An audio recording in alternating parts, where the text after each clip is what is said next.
patay iyang banhaw, ug ang buhi iyang lalino.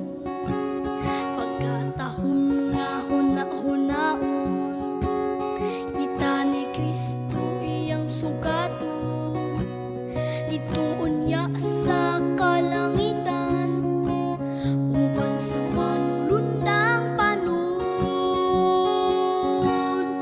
Bulahan ang makaambit sa naunang pagkabanhaw, kamatayon wa na'y dapit, kay mamakwit naman sa langit.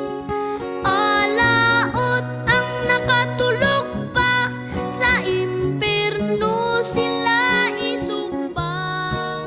Ikaduhang pagkabanhaw, dito sila makapanghupang.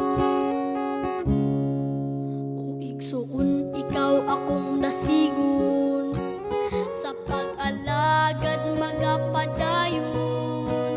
Aron unya imong maangkon ang bulawan nga purong-purong. Alaot kadto mga pamilya, sa pagtuo wa magkahiusa. Asawa